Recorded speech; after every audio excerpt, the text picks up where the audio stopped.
नमस्कार, स्वागत है आपका इंडिया वॉइस पर। मैं हूं आपके साथ स्वीटी दीक्षित। बुलेटिन की शुरुआत करेंगे बड़ी खबरों के साथ। सत्ता विपक्ष के बीच संसद से सड़क तक चल रहे सत्ता विपक्ष के बीच घमासान के दौरान एक दूसरे पर आरोप प्रत्यारोप का सिलसिला आज भी चला। जहां कांग्रेस अध्यक्ष मल्लिकार्जुन खड़गे ने राहुल से पूछताछ पर केंद्र सरकार को घेरा, तो वहीं कांग्रेस नेता अधीर रंजन ने बीजेपी पर आरोप लगाया कि ममता के जरिए विपक्ष को कमजोर करने की साजिश की जा रही है। उधर विवादित बयानों से अक्सर चर्चाओं में रहने वाली बीजेपी सांसद प्रज्ञा ठाकुर ने राहुल को लेकर फिर एक विवादित टिप्पणी की। सुनिए। उठा रहे हैं उस इश्यूज को डाइवर्ट करने के लिए ये लोग पूरी कोशिश कर रहे हैं। जो भारत जोड़ो यात्रा कंप्लीट होके भी अब 46 डेज हो गए। अब वो पूछ रहे हैं कि आपके यात्रा में कौन मिले, कैसा मिले। यात्रा में तो लाखों लोग जुड़ रहे थे, आप लोग देखें। कोई आता है 5 मिनट बात करता है चले जाता है, कोई आता है, ऐसे लाखों लोग मिले उनको। तो ये कहना कि आप आइडेंटिफाई करके हमको बताइए वो कौन है, क्या है। घटना हो गई जम्मू कश्मीर में, जो स्पीच हो गई, और आप पूछ रहे यहाँ उन्होंने कहा कि भारत जोड़ो यात्रा में कन्याकुमारी से कश्मीर तक मुझे इतने लोग मिले, अपने इतने मुद्दे लेकर आए, वो सब मुद्दों को मैंने देख लिया। ममता बनर्जी जो कह रही है ना, ये मोदी की आदेश और निर्देश पे ही कह रही है। क्योंकि ममता बनर्जी बंगाल में भी साबित कर दिए हैं, बल्कि सारे हिंदुस्तान में ये साबित कर दिए हैं कि ममता और मोदी, मतलब दीदी और मोदी में एक करार हुई है। ये करार की मकसद ये है कि कांग्रेस पार्टी और खासकर राहुल गांधी जी को किसी हालत में इनको तबाह करने का और इनकी छवि को धूमिल करने का हर संभव प्रयास किया जाना चाहिए। क्योंकि हिंदुस्तान में पहली बार मोदी जी नारा लगाए थे कि कांग्रेस मुक्त भारत। उस समय ये ममता बनर्जी सही रास्ते पे थे, लेकिन बाद में जब उनकी भतीजे को ईडी दफ्तर में बुलाया गई, उसके बाद उनके नारा बदल चुके हैं। अब देखो 9 सितंबर 2021 से नारा बदल चुके हैं सत्तारूढ़ पार्टी बंगाल के ममता बनर्जी के, क्योंकि वो ईडी और सीबीआई से बचना चाहती है। और बचना चाहती है इसलिए वो हर संभव कांग्रेस को खिलाफत करेंगे, क्योंकि कांग्रेस को अगर कोई खिलाफत करेंगे, कांग्रेस का विरोध करेंगे तो मोदी खुशी होंगे। तो ममता बनर्जी की अभी मोदी को खुशी कराना सबसे बड़ा उनका प्रयास है। वही मैं कह रही हूँ कि एक तो क्रांतिकारियों का भी अपमान करते हैं, देश का तो अपमान किया ही है, और इसलिए उन्हें माफी मांगना चाहिए। लेकिन मुझे पता है, मैंने पहले भी कहा और मैंने नहीं कहा, चाणक्य ने कहा कि विदेशी महिला का पुत्र कभी भी देशभक्त नहीं हो सकता। और ये उन्होंने यथार्थ सिद्ध कर दिया कि वो देशभक्त नहीं है। और इसलिए ऐसे लोगों को धिक्कारती हूँ और ऐसे लोगों को क्षमा मांगनी पड़ेगी, और अगर नहीं मांगते हैं तो उनके लिए दंड सुनिश्चित होना चाहिए। कर्नाटक में चुनावी सभा को संबोधित करते हुए कांग्रेस सांसद राहुल गांधी ने जहां अपनी पार्टी की सरकार बनने पर बेरोजगार को आर्थिक मदद देने का वादा किया, वहीं नौकरी देने का भी दावा किया। साथ ही मंच से केंद्र और प्रदेश की सरकारों पर भी करारे वार किए। सुनिए।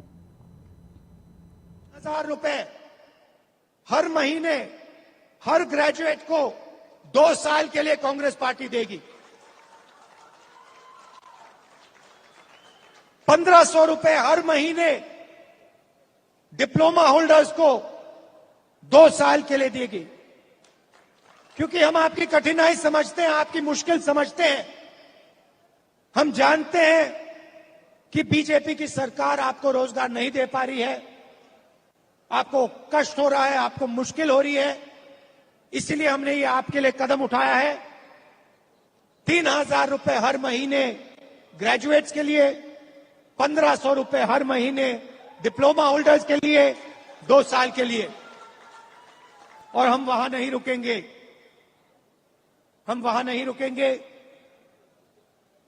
10 लाख युवाओं को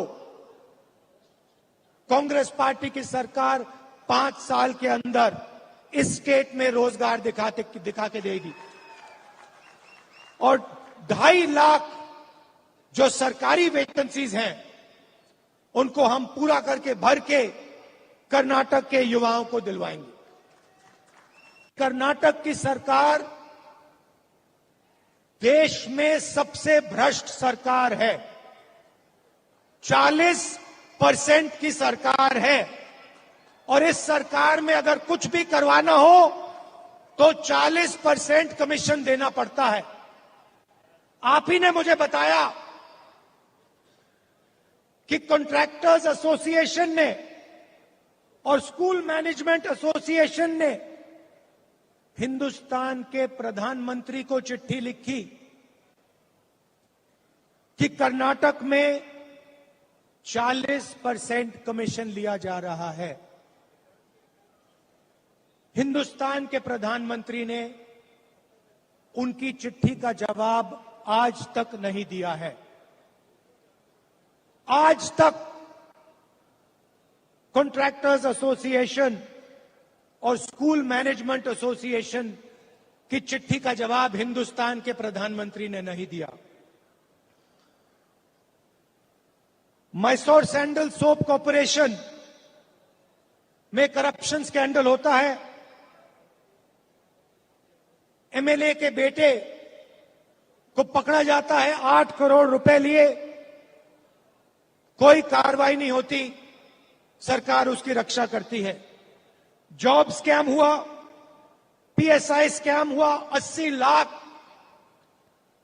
लाख रुपए का ब्राइब की रिश्वत, assistant professor job scam, assistant engineer job scam, list लगी हुई है।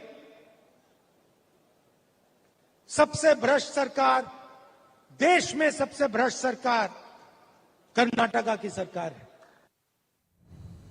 अयोध्या के देवकाली हाईवे पर बड़ा हादसा हो गया, जिसमें बाइक सवार दंपति को ट्रक ने कुचल दिया। हादसे में पत्नी की मौत हो गई, युवक को हल्की चोटें आई हैं। घायल काली प्रसाद पांडे यूपी राज्यपाल की सुरक्षा में इंस्पेक्टर पर कार्यरत है।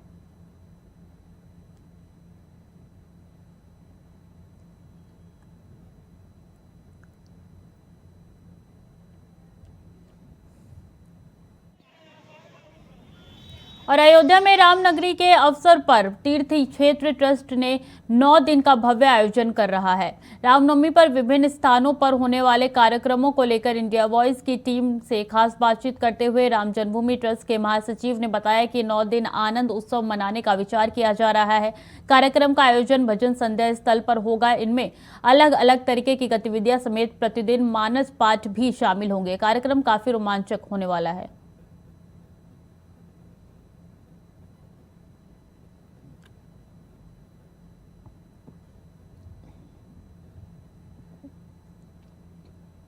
से ये 9 दिनों का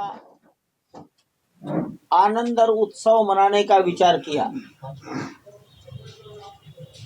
नए ढंग से इसलिए कि पिछले 2 नवरात्र तो कोरोना में चले गए,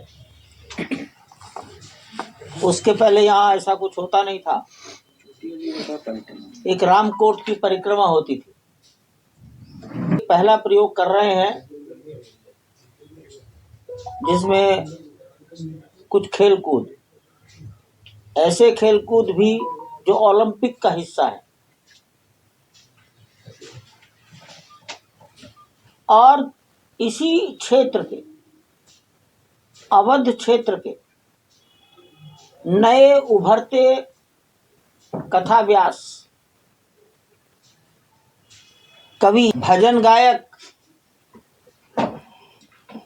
नए उभरते युवकों की दौड़, मैराथन, तैराकी, ऐसे भिन्न भिन्न प्रकार के आयोजनों का विचार हुआ है और ये कार्यक्रम करेंगे। स्थान निर्धारित हो गए हैं। अधिकांश कार्यक्रम राम की पैड़ी, भजन संध्या, ये सब बाईपास पर ही है, वहीं होंगे।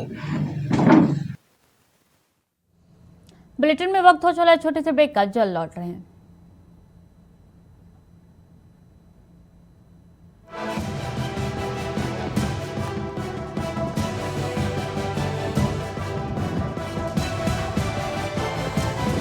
इंडिया वॉइस, आपकी सोच, आपकी आवाज।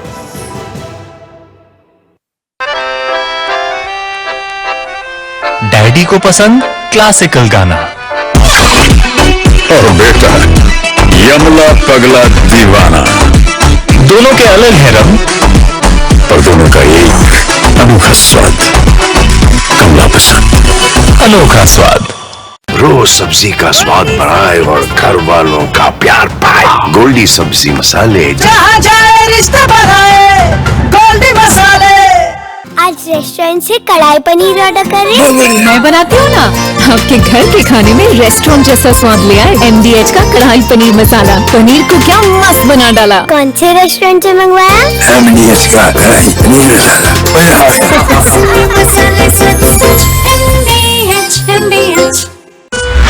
एक बार निवेश करें और लाइफ कवर के साथ गारंटीड मेजॉरिटी का आनंद लें। LIC की धन वर्षा के साथ एक सिंगल प्रीमियम प्लान, आपके परिवार की सुरक्षा और समृद्धि के लिए।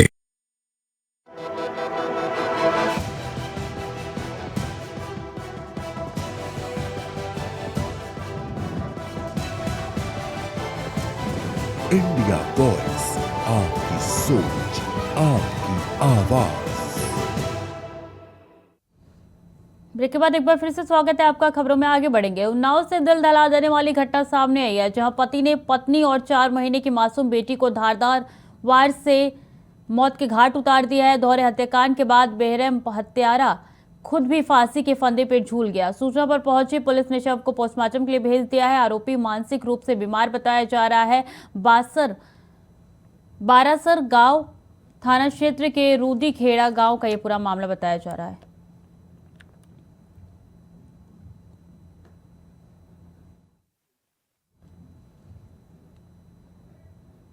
और अमरोहा में तेज रफ्तार का कहर देखने को मिला, जहां तेज रफ्तार बाइक सवार ने महिला को जोरदार टक्कर मार दी है, जिसके चलते महिला की मौके पर ही मौत हो गई। सूचना पर पहुंची पुलिस ने बाइक सवार को हिरासत में लिया है और शव को पोस्टमार्टम के लिए भेज दिया है। गजरौला थाना क्षेत्र के बस्ती रोड का पूरा मामला है।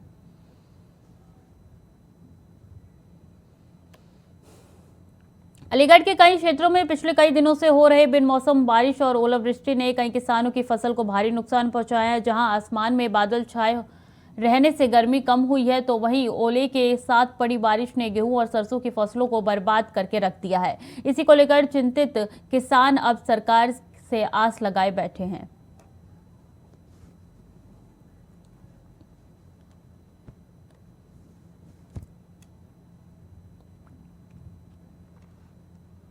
हुआ है, अनुदान राशि चाहते हैं गवर्नमेंट से। लड़की की शादी है और 15 बीघा गेहूँ में वो बिछ गए सगरे। अब क्या करें, कहाँ से शादी हो, कहाँ से पैसा आवे। और सरकार से अनुरोध है कि धनराशि मुहैया कराए, पढ़ाई लिखाई MA पास कराए। अब उनकी शादी है, बेमौसम बारिश से सब किसान पट्टे हैं और पूरे क्षेत्र के लोग परेशान हैं। लेखपाल या उनको भेज करके सर्वे कराए और सर्वे के बाद इनको पैसा मुहैया कराए, ताकि जो है ये अपने किसान लोग कुछ न कुछ अपना धंधा पानी या ब्याह शादी या कोई मकान वगैरह बनावे। यही गवर्नमेंट से हमारे लिए अनुरोध है और निवेदन करते। 17-18 बीघा गेहूँ है, सब यही हाल है। वो है जो मेरे हाथ में लग रहा है, देखो जी का हाल है, रोज ये हाल है। बेटी की शादी है, कैसे करूँगा बताओ। बैसाख को ब्याह हो इस लड़की को, बताओ हाल खराब है बिल्कुल करते ही। जो कुछ सुविधा मिल जाए वो बढ़िया है, और क्या सरकार की ओर से और क्या है। तो 70-75% तो नुकसान है ही है। ये किसान लोग सभी लोग बहुत परेशान है ज्यादा। तो हम ये देख रहे हैं कि कुछ सुविधा मिल जाए वो बढ़िया है। अब कोई जबरन तो है नहीं कि ना जी ये कर दो या वो कर दो। अब जो कर दे तो बढ़िया है जो सरकार। जालौन में अवैध तमंचे का प्रदर्शन कम नहीं हो रहा है। ट्रेंड निजी कार्यक्रम में तमंचे के साथ डीजे पर डांस कर रहे युवक का वीडियो वायरल हो रहा है। जनपद के आटा थाना क्षेत्र के गांव उकासा का मामला बताया जा रहा है।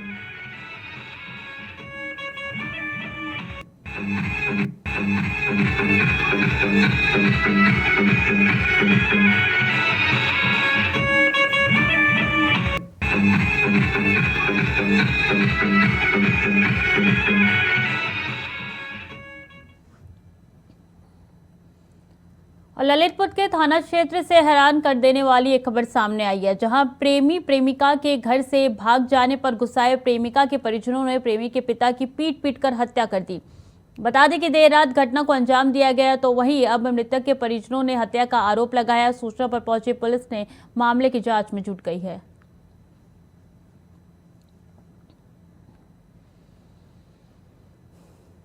हरदोई में संदिग्ध परिस्थितियों में एक युवक ने की गोली मारकर आत्महत्या कर ली है। घटना से 2 घंटे पहले प्रयागराज से वापस घर पहुंचा था युवक। घर में रखे तमंचे से युवक ने खुद को ही गोली मार ली। घटना के बाद घर में मचा कोहराम। हरपालपुर थाना क्षेत्र के भभूति पूर्वा गांव के पास की घटना बताई जा रही है। 35 वर्ष है, इन्होंने स्वयं को अवैध तमंचे से गोली मार के आत्महत्या कर ली है। इसके पीछे कारण पारिवारिक विवाद बताया जा रहा है और जांच करके जानकारी की जा रही है। पुलिस द्वारा इसमें पंचायतनामा भर के पीएम के लिए भेजा जा रहा है।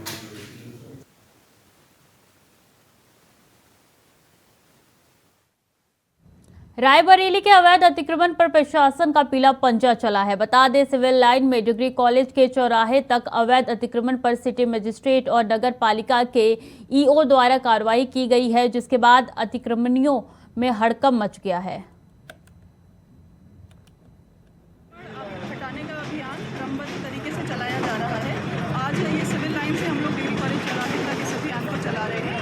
लोगों से कई बार विगत महीनों में संपर्क किया गया और बताया गया कि अपने सामान को पीछे कर रहे हैं, लेकिन लोग नहीं समझ रहे हैं, नाली पर रखे हुए हैं। तो इसी क्रम में लोगों को नाली से अभी चालान नहीं हुआ है, लेकिन अभी देखा जा रहा है आगे जो भी चीज़ पाई जाएगी उसमें चालान।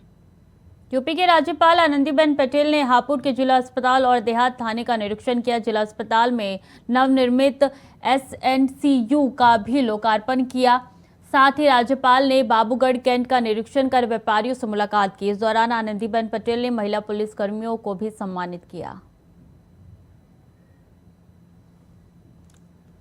वक्त तो चला छोटे से ब्रेक का, जल्द लौट रहे हैं। ब्रेक के बाद एक बार फिर से स्वागत है आपका। खबरों में आगे बढ़ेंगे। यूपी के सोनभद्र में रोपोर्ट्सगंज नगर पालिका की ओर से कूड़े से निकलने वाली सड़ी गली सब्जियों से जैविक खाद बनाई जा रही है। खाद को बेचकर नगर पालिका कमाई भी कर रहा है। कूड़े से नगर पालिका को अब हर साल लाखों रुपए की आमदनी हो रही है। इन रुपयों को नगर पालिका क्षेत्र के विकास कार्यों में खर्च करने की बात कह रहा है।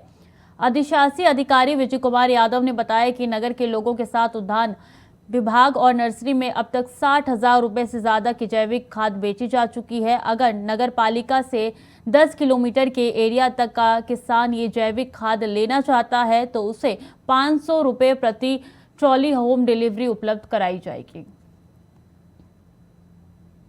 पालिका द्वारा जो खाद बनाने की बात आप कर रहे हैं, तो ये हमारा सेंटर का संचालन कराया जा रहा है। उसमें डोर टू डोर लोगों के घरों से कूड़ा कलेक्शन कराया जा रहा है। सूखा कूड़ा को तो हम लोग अलग अलग करा करके उसको बेचकर आय अर्जन भी किया जा रहा है। वहीं गीला कूड़ा है उसमें डाल करके कल्चर भी डाल करके उसको खाद बनाया जाएगा। उसको खाद बनने के बाद जो है लोगों को पैकिंग करके नगर में जो लोग गमले हैं, फूल पत्तियाँ लगाते हैं, उनको जो सप्लाई किया जाएगा, उससे भी एक आय का स्रोत बनेगा। वहीं दूसरी तरफ जो हमारी गौशाला है, गौशाला से जो गोबर निकला उससे भी खाद बनाया जा रहा है। उसको भी खाद बना करके हम लोगों ने काफ़ी मात्रा में बेचा भी है। इधर लगभग समझ लीजिए 60-70 हज़ार रुपये की हम लोगों ने गौशाला से निकलने वाली खाद को बेचा गया है, जो कि वन विभाग द्वारा, जिला उद्यान अधिकारी द्वारा हम लोगों को यहाँ से खाद गई है।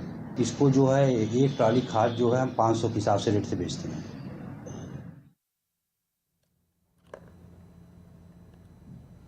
तो खाद बेचकर नगर पालिका जो है कमाई कर रहा है। इसी के साथ नगर पालिका ने बोला है कि किसानों को भी हम खाद बेचेंगे। 500 रुपये प्रति ट्रॉली के हिसाब से घर पर खाद दी जाएगी किसानों को, तो होम डिलीवरी के जरिए भी खाद मिलेगी।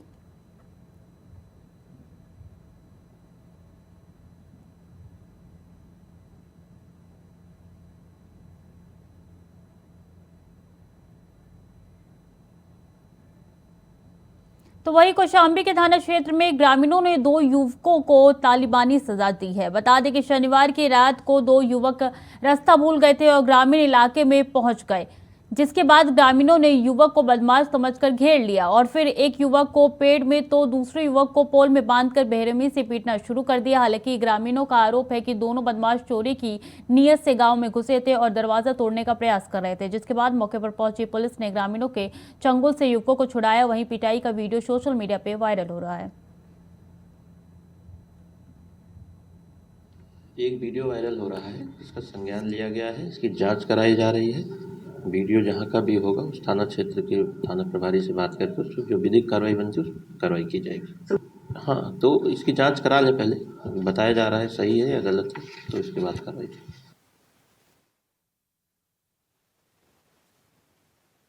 यूपी के कौशाम्बी में निर्माणाधीन मकान मालिक की लापरवाही से एक मजदूर की जान चली गई। निर्माणाधीन मकान की छत से महज 3 से 4 फीट की ऊंचाई से गुजर रहे 33,000 वोल्ट की तार से मजदूर का सिर टच हो गया, जिसके चलते मजदूर झुलस कर उसकी मौत हो गई।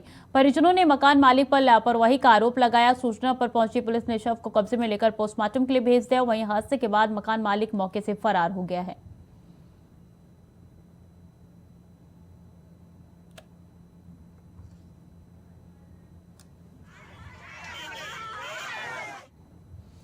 पूर्व विधायक उदयराज यादव का बड़ा बयान। अपराध को लेकर बीजेपी सरकार पर बोला हमला। योगी आदित्यनाथ की पुलिस उन्नाव में हुई फेल। उदयराज का कहना है सिर्फ गिने चुने नेताओं पर कर रही है कार्रवाई।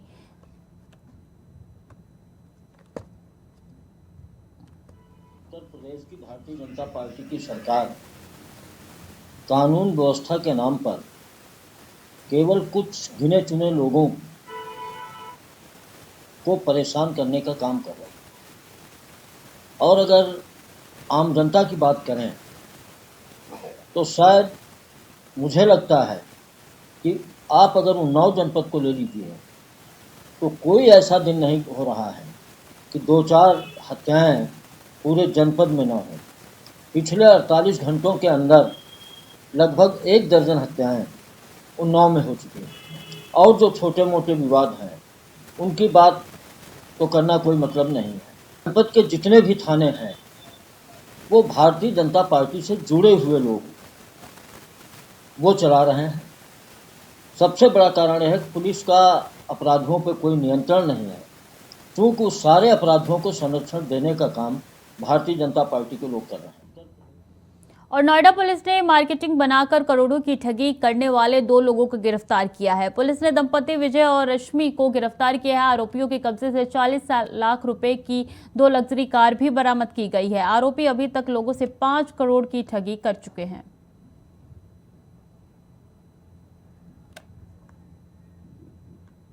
फिलहाल के लिए खबरों में इतना ही। बाकी की जानकारी के लिए बने रहिए हमारे साथ, देखते रहिए इंडिया वॉइस।